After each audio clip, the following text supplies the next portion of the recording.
introduce the stars. So, I'm going to just, if you will, I'll start with Matt Pittman. Matt, if you want to say a little bit about yourself. Sure. Matt Pittman, Meat Church, Waxahachie, Texas. Super excited, for the content we filmed and share it with you guys, and super stoked to be paired with such an all-star cast. Okay, Harry's Thanks, up. Matt. Go ahead, Harry. Hey, okay, cool. Hey, sorry for that. I guess we're all having technical difficulties. I kind of want to echo what you said. We are barbecue guys. We're not really, good at doing all these webcams and all these Zoom meetings. But I'm glad we're on. At least I see Matt. I see you, and hopefully we can have everybody get on and do a big launch. Meathead, you want to say anything? Hi. Well, we have a broadcast going on. Let's talk barbecue. We shot my segments last week, I think, 2 solid days. I was blown away by the video team. They got great stuff. We did, I think, 10 recipes or something. Had a great deal of fun. And I really think we laid down some tracks. I think that anybody who registers for this should learn something, at least something from me. I've seen clips of some of the other guys. I don't think there's anything like this out there. Okay, and Kent Rollins. How are you, Richard? There. I'm good. How are you? I'm good. My friend got to stand by a fire today, so it's been a blessed day. But we're proud to be a part of this. I think we might bring something a little different to this, and that is some cast iron and some Dutch oven cooking, but a lot of just really live fire. And I was really amazed when they all come together, and we had a great crew. Got to visit with you and Shelly. It was a hot day, but it was a good day. It was a lot of fun. All right, I'm going to go to these questions. Some had been submitted a little earlier. I kind of let you stars. You guys jump in if you want to take it. From Chris, what techniques do you use to deliver fresh tasting pulled pork at a festival or a restaurant? Silence. Come on, Meathead. I should answer the question. I've done plenty of People's Choice events around the country, and I guess when you cook for a crowd, a couple of thoughts here. Depending on the number of samples, I've served up to 2,000 pork samples. So plan, cook ahead, and make sure that you understand local serving regulations. Some places allow you to serve a whole meal. Some places limit you to 2 ounces. Make sure that you have all your health department situations taken care of, your 3 sinks, your wash station, your hot water. So there's a whole laundry list of things that you need to assemble if you're serving the public. In terms of the food, I always tell people, always prepare, extra food. If I'm told that I'm serving 1,000 samples, depending on what the size is, could be 4 ounce, could be 2 ounce, could be 6 ounces. I tend to always kind of try to make sure that it's at least 10% over. You want to make sure you cook the food, you cool it, you chill it, and you bring it on site and you reheat it carefully. A lot of times when you cook pork butt, it takes 10 hours, so you're probably not going to be able to cook it on site unless you come on the night before the event, set up all your pits and logistics, and end up cooking the meat on site. For the most part, for people who do catering, we kind of cook off-site, we bring on-site, we reheat. And I'll show you a little tip, right? So when you bring it on-site, you heat up your pit. You run your pit with a lot of smoke, a lot of steam. And then you transfer the pans of cooked food from the cambro or the holding area into the pit. And then you serve the public from the pit. So the public thinks that, hey, everything's cooked on-site. That's how you are able to serve 1,000 people on short notice. Thank you, Harry. For you guys, if you want to, there's a chat on this Zoom. You're probably not as familiar with it. I'm an expert at it. Not really. But anyway, please add more questions there. We're going to keep going down the list. Here's one from Zon Mark. How would you go about smoking on a Santa Maria grill? I'm from California, so Santa Maria grills are originated from California. Santa Maria is a town that's situated between, if you imagine San Francisco and Los Angeles, so kind of somewhere halfway between those two areas. It's a wonderful town called Santa Maria. Santa Maria barbecue is extremely popular in California. We primarily cook tri-tip. We cook it with a kind of a salt and pepper and garlic style rub. A Santa Maria grill is a special grill. If you imagine those big grills that have a kind of a elevated platform mounted on a chain, you kind of crank the chain and then it elevates the cooking surface up and down. That's kind of how a Santa Maria grill is set up. You can cook on a Santa Maria grill a couple of different ways. You can lower the grate down to the fire and then kind of sear your meat and then kind of crank the grate up so that the meat stays above the fire, probably about maybe 18 inches above the fire, kind of to roast the meat after you sear it. Or you can do it the other way. I put my meat up at the 18-inch level. I kind of smoke the meat until it's nice and tender at about 100 degrees. Then I'll lower the grate down and near the fire, and then we'll get a nice char on the meat. Of course, when you cook Santa Maria tri-tip, you always got to use California live coastal oak. The nickname is kind of red oak. But if you had never tried California tri-tip, it's an amazing, amazing cut of beef. For most of my other viewers who are watching this chat, you may not be familiar, but if you don't see tri-tip in your country or in your city, just ask your butcher for something called butcher's cut, because that's the cut of the animal that the butcher saves for his or her family. Excellent. Hey, Kent. Yes, sir, brother. That Santa Maria is kind of like your Bertha. Yes, it is. You know, we just got back from California not long ago. We did 3 deals in a row out there. And I'm sort of like Harry. I've used them grills a lot. They're pretty neat. You can crank them up, crank them down. But a lot of times, too, I'll cover mine with a wash tub with what I'm smoking to trap more of that flavor in there, or a big old dish pan, something like that, because you have to be able to trap that smoke where it's going to circulate back around. And we've done that on old Bertha for many times. So it sort of helps trap that heat and the moisture and keep it in there, and gives it a little more flavor.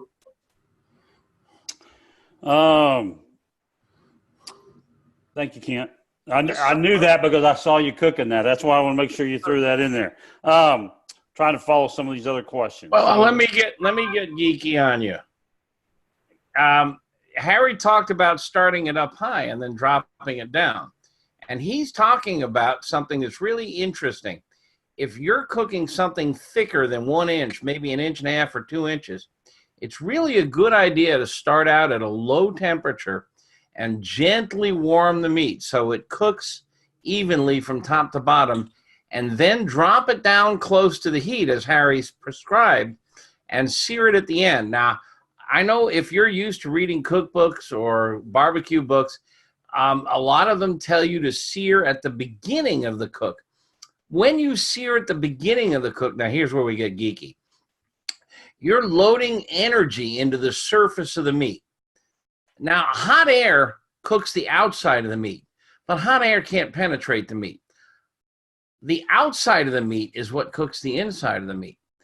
So if you're loading up the outside with hot air, you need to do it gently. So because meat is 70%, 75% water, that's an insulator, and it cooks very slowly.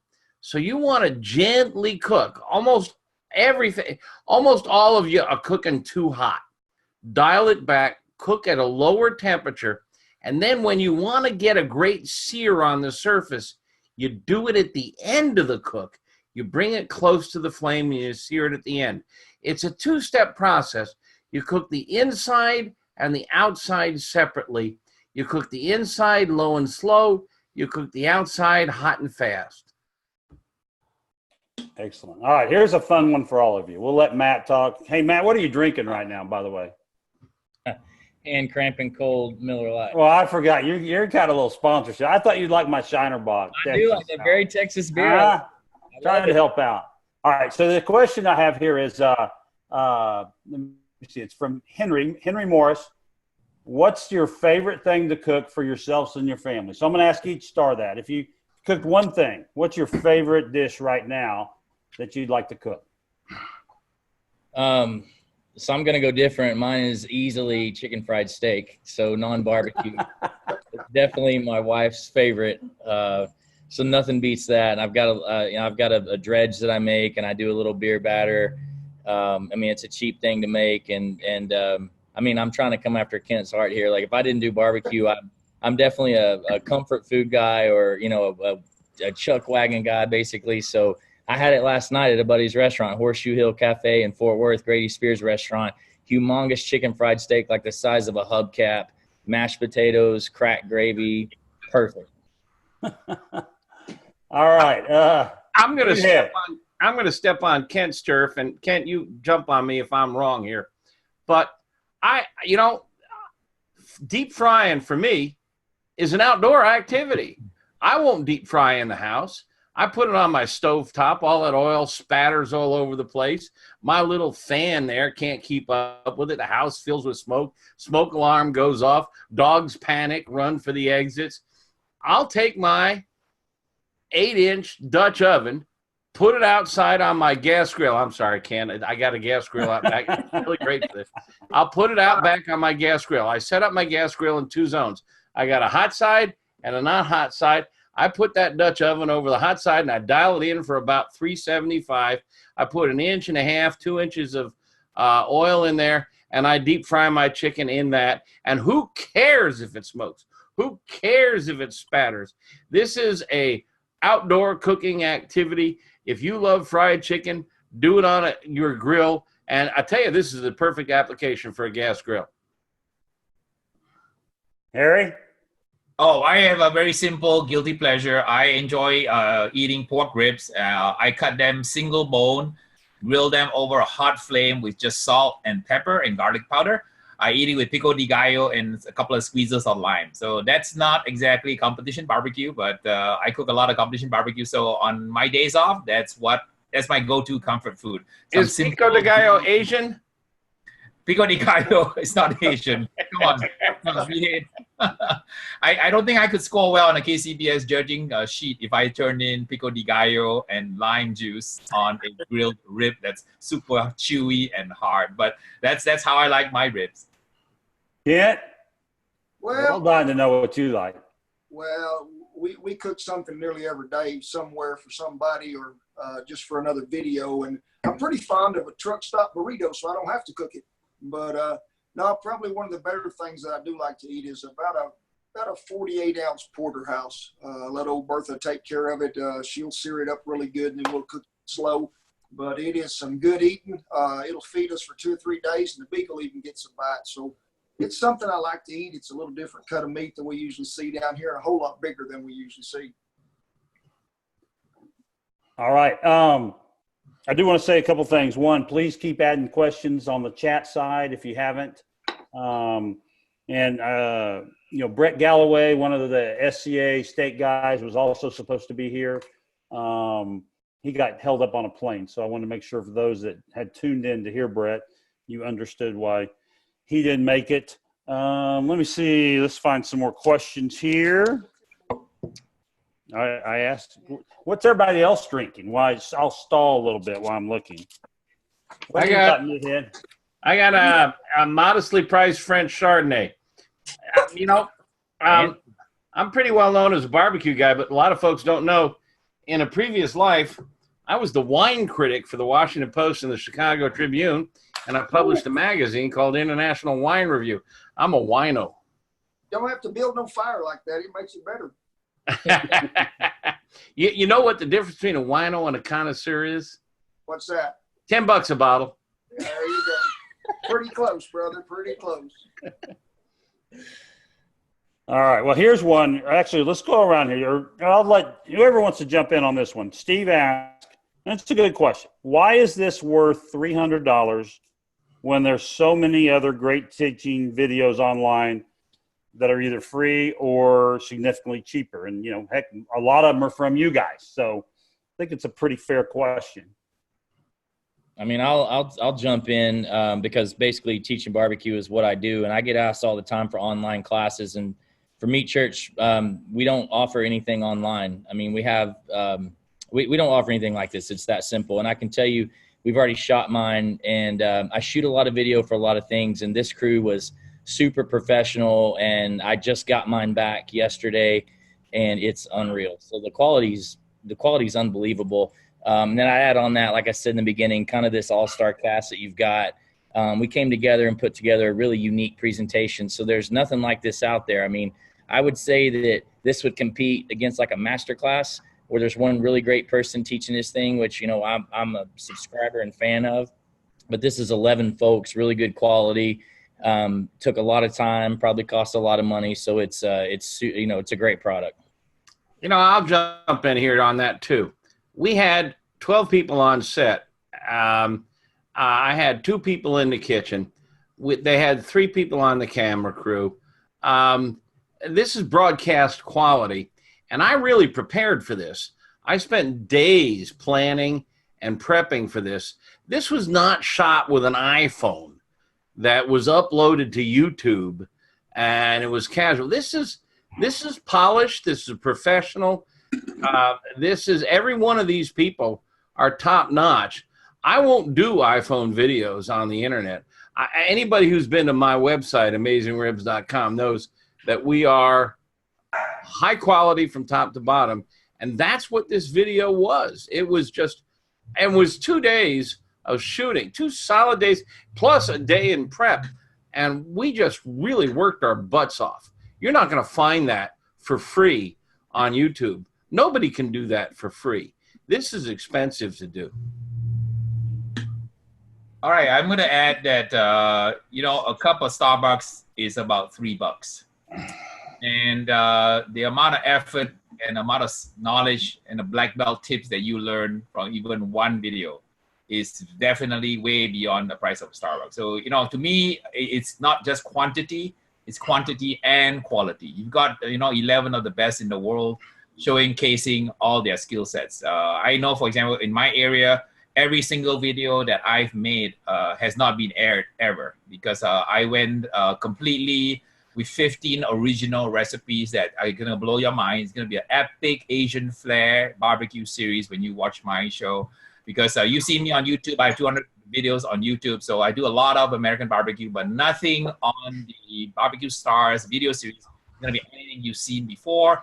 We're gonna blow your mind with a lot of what I call MMA techniques. So I am not a trained cook, but I cook with techniques from around the world. So you see me showcase MMA style, different techniques from around the world with an Asian flair, showcasing about 15 different items from the land and the sea and the air. So, you know, that kind of video series cannot be found anywhere. And if you divide the cost of the subscription by the number of videos you get, it is really a great steal, worth every minute of your time to watch. I would pay $2.97 just to see Harry cook. Yeah. I'd pay $2.97 just to see Kent cook. Harry only did 22 things. What are you Oh talking my about? God. I mean, I've seen clips from what Harry did. And, you know, this is really interesting. I know there's a lot of barbecue lovers out there who are devoted to American-style barbecue. But let's not forget, barbecue really began in Asia. Barbecue began in China. And there are so many wonderful Asian flavors. Well, you know, Harry, you'll forgive me, but Harry and I spent about 12 hours together in a car a couple of years ago. All right, Harry. I know what Harry smells like, and he knows what I smell like. This guy knows how to cook. I mean, and I really worked my butt off. We did sous vide Q. This is a term that I coined. We did sous vide, then barbecue. I mean, there's just so much cool stuff here. And nobody knows. I mean, I worship Kent. Well, you know, the only thing that I tell people when they say, is this worth it? I just tell them, you're getting the best of the best. You're going to get it from the hottest fire you can see, to the coals that'll hurt your fingers when you're 10 foot away from them, to smoke that'll burn your eyebrows. But I said, you're going to learn flavor. And that's what it's about to me. How to bring flavor to people no matter what you're doing with a piece of firewood. You know, the other thing I might add is that, you know, time is so valuable to everyone. And I think what's neat to me is, you know, there's a ton of videos, there's tons of cookbooks, there's so many ways to learn to be a good barbecue guy. But I feel like just from me going around on, you know, a lot of these shoots, that I've learned so much and that you're going to condense this. And, you know, if you watch these 10 guys cook, or 11 stars, I guess, 10 videos, but you will know how to cook, and it will well be worth it to me, because it's been curated for you. You know, we've picked and chosen the best guys and the best recipes and tried to have a wide mix of stuff. So that's kind of what I tell people, and I'm fascinated by it. Well, let's do the math. If there's 11 BBQ Stars, and what do you think we did? Averaging, what, 8 per cook? I mean, Harry did what, 40, 50, 100? I did, I think, 10. The others are all in the 8 to 10 range. So we're gonna come out of this when they're done editing with maybe 80 videos. I don't know what the final count's going to be. And one of the things they did, which is kind of fun, they spent a lot of time interviewing me about my philosophy of cooking, where I come from, my attitude. And I know that they did that with the other guys, and I really want to hear where they come from. Yeah, that's probably to me the most fun part. You know, a question that I've been asked, you know, since I am part of a grill company, is, are these, and I'll let you guys answer, and then I'll give my 2 cents at the end. You know, are these videos geared toward any particular grill? Can people cook on it with a gas grill? Do they have to have a pellet grill? Do they have to have one of my grills? Do they have to have a Weber? And I'll let you guys answer.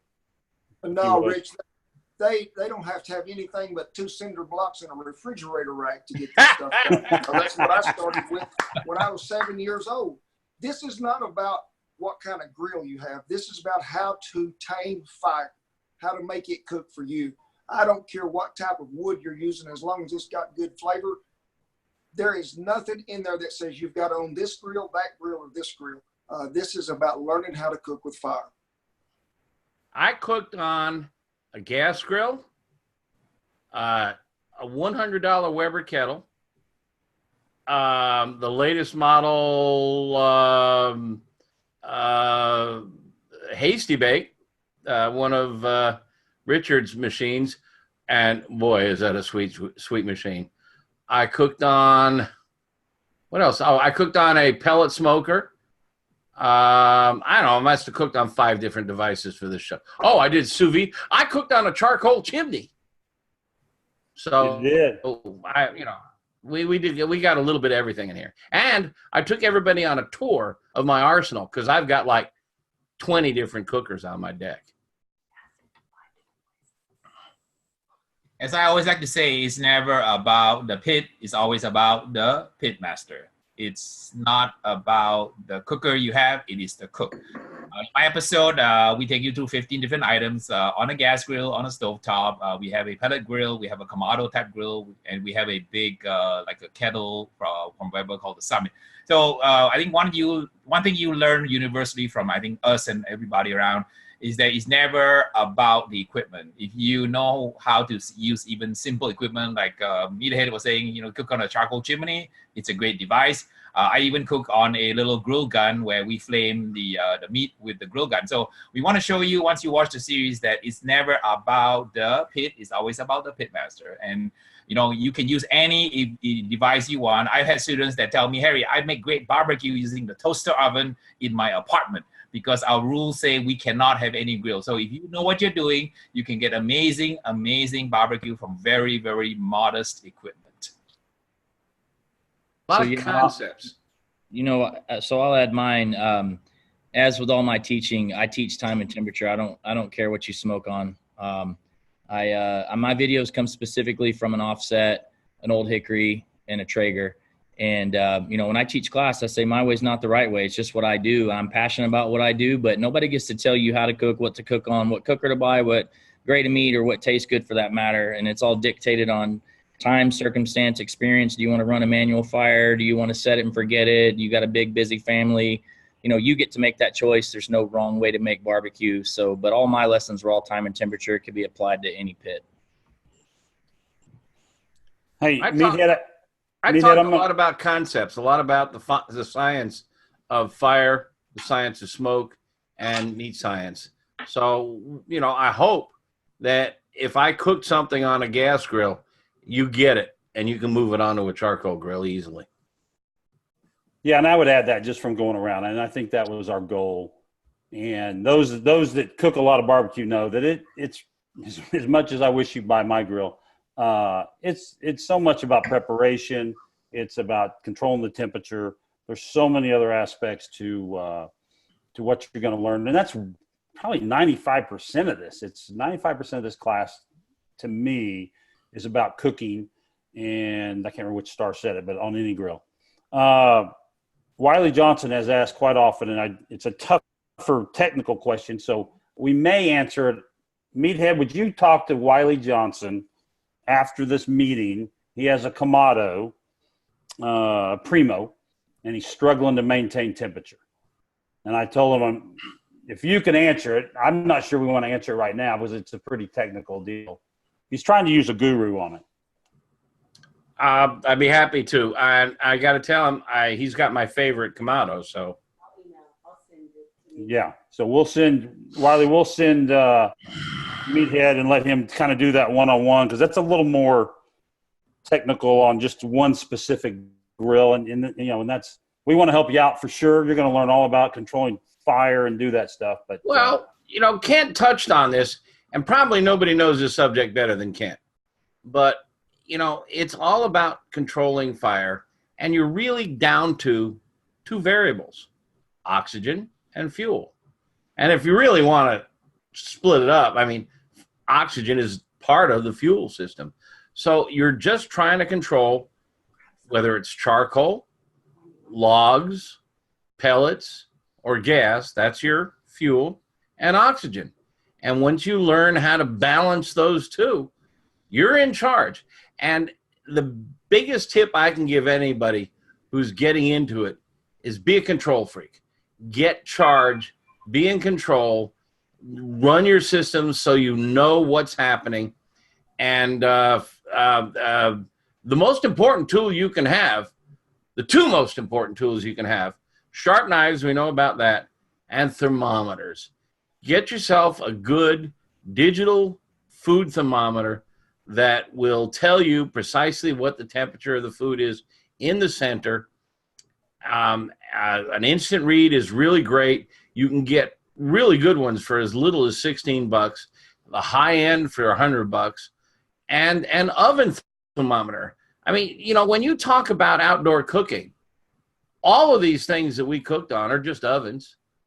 The only difference between the outdoor oven and the indoor oven is they got a thermostat on your indoor oven. You can set it for 325. It goes to 325. Actually, it doesn't stick at 325. It goes a little above, drops below, goes a little above. It's called the sinusoidal curve, but it averages 325. And your outdoor cooker is the same concept, only you don't have a thermostat. You are the thermostat, and you've got to control the temperature. You've got to have good thermometers. Once you have control over your fire, you can cook anything and anyhow, and you cook with a thermometer, not a clock. Thank you. Just make another plug for this event, BBQStars.com. Sign-ups will end Thursday. Again, you're going to learn so much about cooking.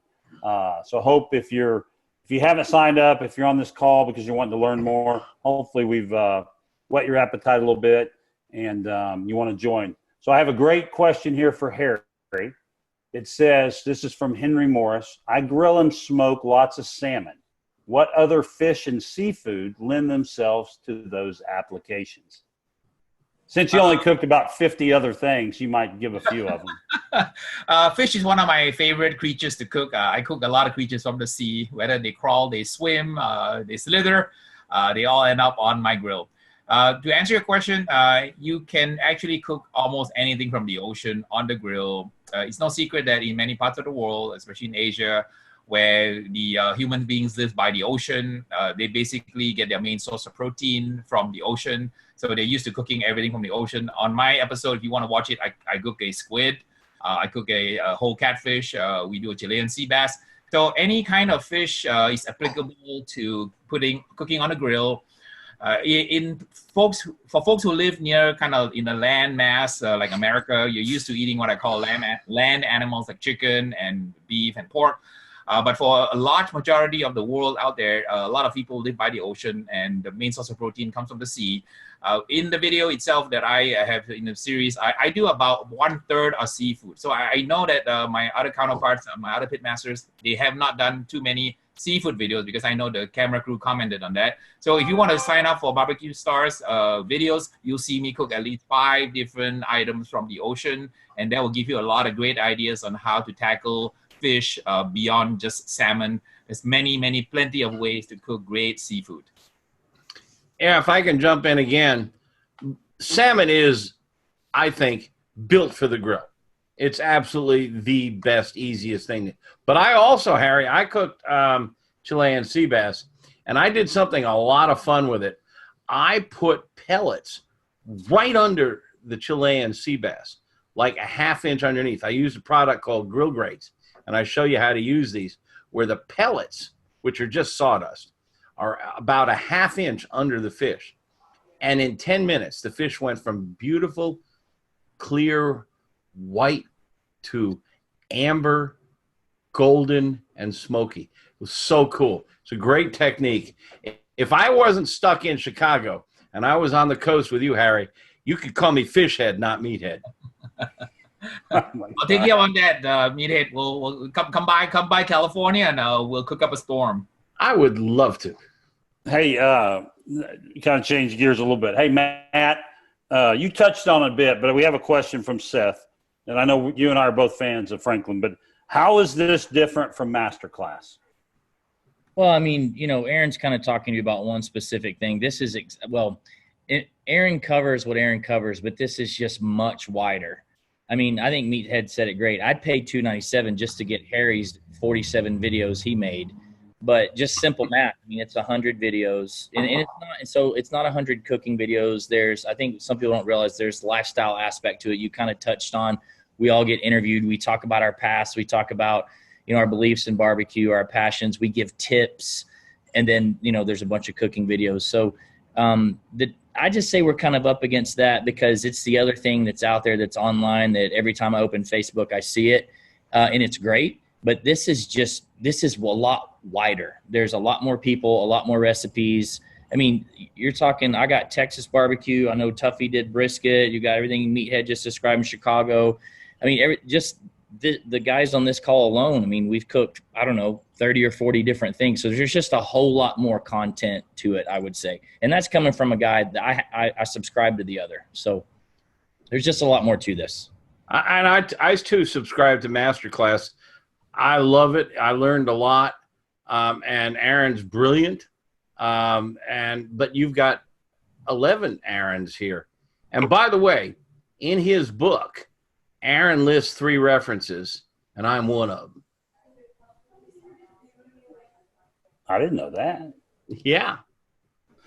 All right, here's kind of a fun one. John asked, my boy, who's 12 years old, is entering a pork chop grilling contest soon. Ooh. He wanted to know if anybody would give up an award-winning glaze. I cooked in an 1.5 inch thick pork chop tonight, and I didn't glaze it. You know, this is a really interesting question. You're always up against minimalist versus maximalist philosophy or modernist philosophy. You know, people always tell me when it comes to turkey, you know, they like to inject it with Dr. Pepper or, you know, Louisiana spices. Turkey's got a really nice flavor on its own. So the question you have to ask is, do you want the pork to be the star, or do you want yourself to be the star? I cooked tonight 1.5 inch pork chops, cooked them to pink. If you are cooking your pork to what most of the cookbooks say, 160, 165 degrees, you've never tasted pork. You've got to bring it down to 140 or even 135. It's safe, it's legal, and you'll taste something you've never tasted before. And the pork can really shine, especially if you get some of these they're not new, some of these old hybrid varieties, Berkshire is a prominent one, red wattle, and there are several varieties. If you really want the meat to shine, go with a really simple spice rub. Now, if you put a glaze on it, glaze implies sugar, and sugar is going to cover over a lot of your flavor of the meat. So will you taste the meat when you go with a glaze? There's some really good glaze recipes out there. I'll leave it to the rest of the guys to chime in on them. I know Matt did pork belly burnt ends for the video series, and I don't know for sure what's in his glaze. I bet they're god awful good. But I'm a big fan of let the steak, salt and pepper on steak, let the fish shine, let the pork shine. I don't know if that's going to win any competitions, though. Yeah, since you mentioned me, Meathead, I'll hop on that. So when I teach barbecue, I say it's like a map going from LA to California. You got to decide, are you going to brine inject it? How are you going to season it? Are you going to glaze or sauce it? And I actually agree with you. I personally don't like to glaze a pork chop. If you do it, it's going to be really light. I would kind of set the direction of that with the seasoning.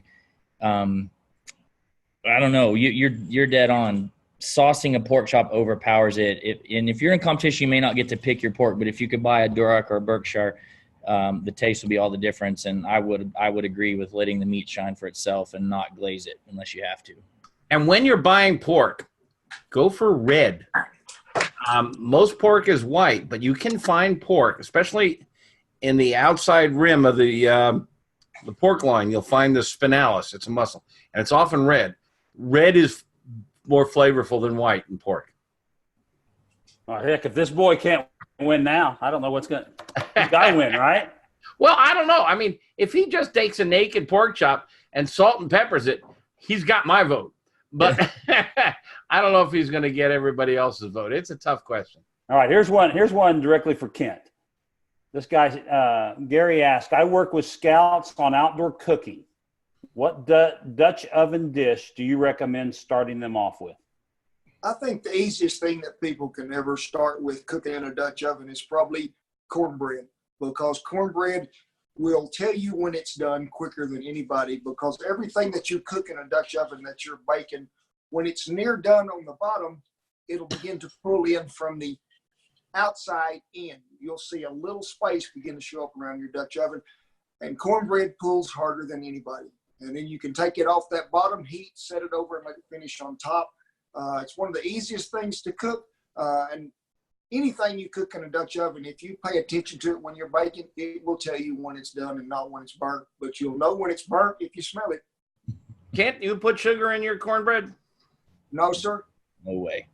Classic Southern cornbread. I love it. Sometimes we put some cracklings in there. And some jalapeno, Ooh. onions, stuff like that. We make it a happy meal. Drizzle honey on it? No. Put beans on it. You are Right. serious, hardcore. That's it. I'm coming to Oklahoma. I'm coming Come too. on, brother. Come on. We're going to have some Anastasia beans tomorrow. Well, all right. Now I asked the leading question. Explain what I was getting at. What's that, brother? Well, the using sugar or not, Southern or Yankee. Well, Shan is from northern Nevada, and they like their cornbread a little sweeter than we do down here in the southwest corner of Oklahoma. And that's the way it was always made here. A lot of folks, even here when I was little, you ground your own corn, everything else that went with it. But I've never been one to put sugar in cornbread. Yeah, and up north, it's real popular to put a little sugar or a little honey in the cornbread, or maybe some chopped up jalapenos or corn kernels and stuff. You ever monkey with that stuff? Yeah, we do a lot of a Mexican-style cornbread, but we'll even change it up, and I've put steak in it, I've put sausage in it, I've put rabbit in it, I've put deer in it. It don't matter. Really? Sometimes you just got to have a filler to go in there. But we make cornbread, and we don't like it sweet, because when it's sweet, we call that dessert. Yep. That's beautiful. All right, here's a general one. We'll ask each star because I'm going to switch it up a little bit. I lost to ask the question, but it was basically on smoking wood. So let's just say you get one wood. You get one wood of choice. Tell me yours. I'm gonna start a little bit of a rant here. Oh God, we don't have enough time, Meathead. All right, I'll cut it short. I get this question a lot. There are so many flavors in what you cook. There's the meat. Start with good meat. There's the rub. Get a good rub. There's salt. Salt is the magic rock. Learn about salt and how it performs, how it penetrates, how the other things don't penetrate. There's smoke. There's temperature. There's sauce.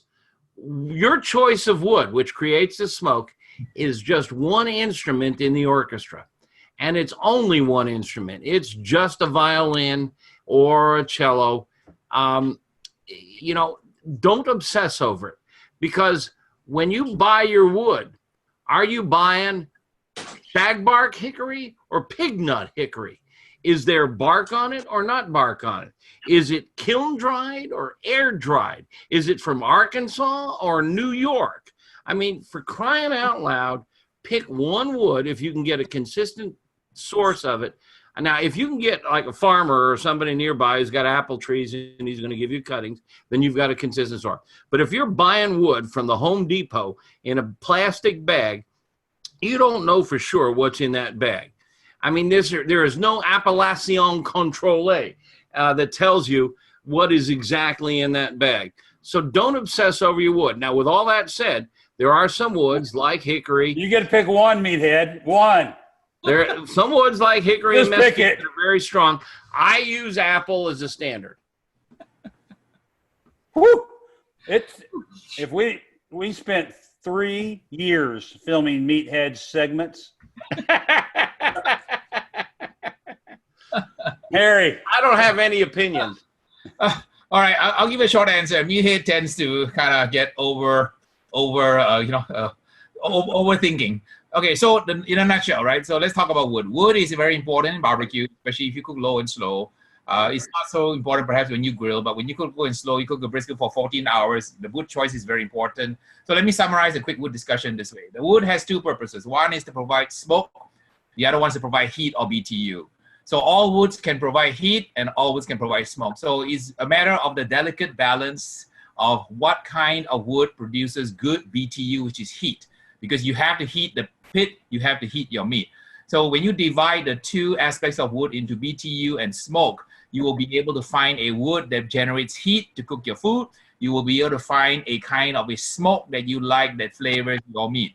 The flavor that goes onto the meat actually comes from a evaporation of a resin called lignin. So when I teach my students how to pick wood, I always tell them, if you're going to be cooking with wood only, always pick a wood that has good BTU and good smoke flavor. The examples of wood that have good BTU and smoke flavor is like things like post oak, things like kind of a pecan. In California, my favorite wood to use, if I had to pick just one kind of wood, would be a California red oak. The California red oak has a very, very fragrant aroma in the smoke side. On the BTU side, it also generates a lot of heat, so you can cook with not a lot of wood. I can typically cook a brisket on a kind of stick burner with about 14 logs. I like my logs around 14% of moisture. So if you're a competitor like me, we are really anal retentive about the wood that we use. We want it barkless, a hardwood that's not kiln dried, and we want it basically naturally air dried. And I know that some of my Pitmaster fans, they actually fly with the wood in their airplane when they go cook a contest using borrowed equipment. Matt? I thought I thought Harry said he was going to give a short answer. Can you imagine riding in a car with Harry and me for 12 hours? Yes. No. No. Okay, so I really will give a short answer. Wood is often very personal and regional. So in Texas, we cook with post oak. With that said, it's a pretty heavy smoke wood.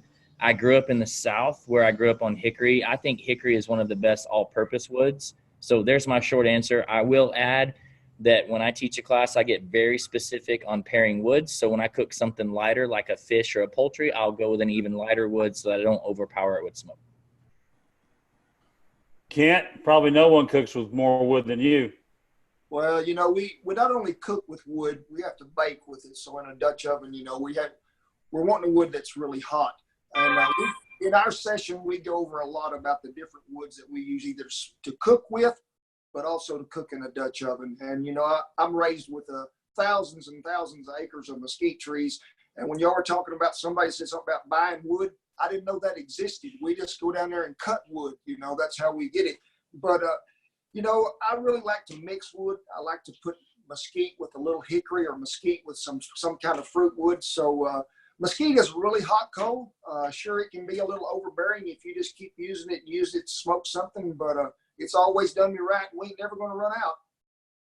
You know, I think we're hearing, we should explain.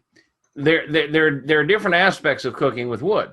There are people who cook with logs as their heat source and their flavor source. There are people who cook with charcoal and use wood, either in the form of chunks or chips or pellets, as a flavor source. And then there's people who cook with gas and use wood, chunks, chips, or pellets as a flavor sauce. So they're all different. You know, so BTUs just don't matter when you're cooking on a gas grill or a charcoal grill. But if you're cooking with wood as your basic source, then it's a different story. Well, my beer's getting low, and we're getting a little low on time here. Why don't we close? You know, let me just say one thing. You know, these are 4 of the 11 stars, and I hope you see how amazing they are. So hopefully you can see how great it would be to hear from all of them. But anyway, why don't I just ask each of you, give your favorite part of the filming. How about that? We'll close with talk a little bit about what you enjoyed the most. So I don't know who wants to start. Hey, I'll jump in there, Rich. You know, the thing that I really liked to see more than anything was a man like you that makes grills all his life got to see a Bertha. You know, there's not a lot of people that get to see a Bertha up close and personal and actually feel what she can do. But it was just great camaraderie. The crew was so good to work with. And we do a lot of filming with a lot of different things all over everywhere. But it was one of those days that just come together and was supposed to be. And great day above the grass.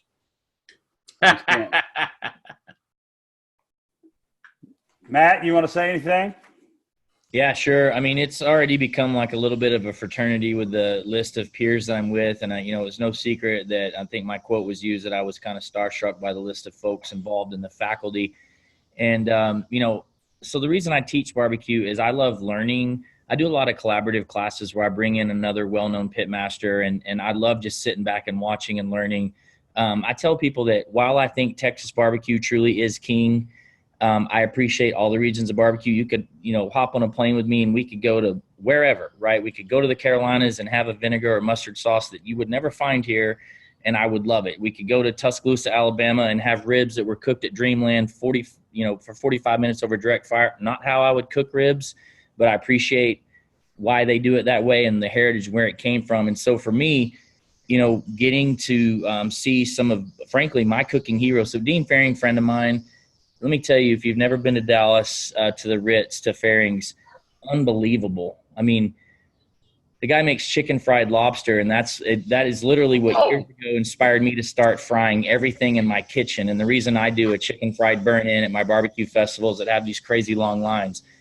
So I'm really, I'm just saying, I'm starstruck by the guys I'm with and what I can learn. And so, we got a sneak peek at everything Harry cooked, and I was like, are you kidding me? Like, I literally would pay the money just to get Harry's course. So for me, it's just the people that we're paired with and the ability for me to learn from those and continue to grow in my barbecue journey and, frankly, share what I do. I mean, every day I wake up and cook barbecue and share it with the world, and totally excited for these to come out.